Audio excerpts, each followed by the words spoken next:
मैया कैसे मैं भोग लगाऊं, हे मैया कैसे के भोग लगाऊं, हे मैया कैसे के भोग लगाऊं, हे मैया कैसे के भोग लगाऊं, हे मैया कैसे मैं भोग लगाऊं, हे मैया कैसे के भोग लगाऊं, हे मैया कैसे के भोग लगाऊं, हे मैया कैसे के भोग लगाऊं। नहीं जानो तुर से वाला ताई, नहीं जानो तुर से वाला ताई,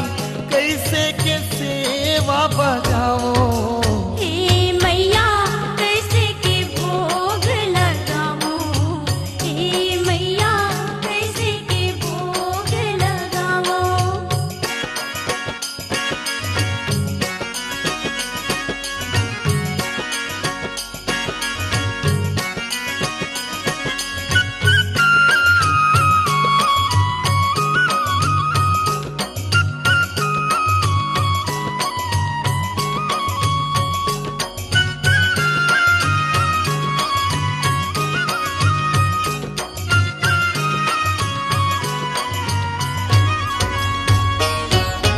चैत महीना चूरमा चमचम चार चिरौंजी चढ़ाओ, बैसाख बर्फी बतासा बुनिया बालू शाही खाओ,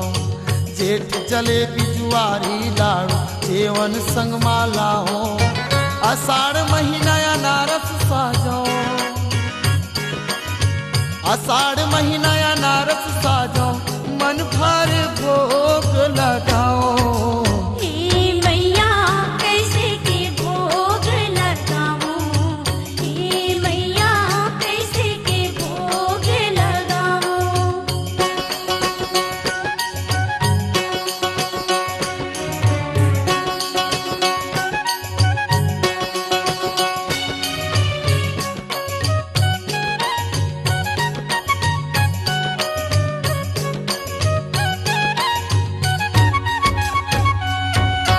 सावन शक्कर पारा घेवर सेवैला सजवाओ, भागो भजिया भुई मुंग के हाथ जोर दोहराओ, कुंवार महीना कला कंदवो केसर लाड़ू धराओ, कार्तिक कारी लाड़ू काजू, कार्तिक कारी लाड़ू काजू किसमिस माँ में मनाओ, हे मैया कैसे के भोग लगाऊं, हे मैया कैसे के भोग लगाऊं।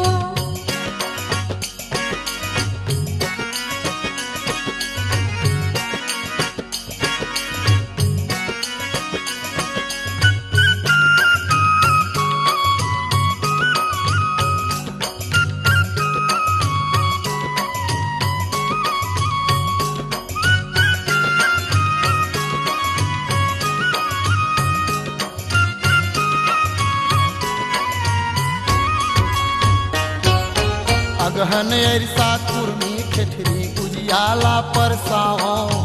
कुसुम पेड़ा पपची पापड़ और पकवान बनाओ, मांग में मोहन भोग मोती चूर फागुन पे उसलाओ, सुरबैहा कहे मोर भागमा, सुरबैहा कहे मोर भागमा, कब तोर जूठा पाओ,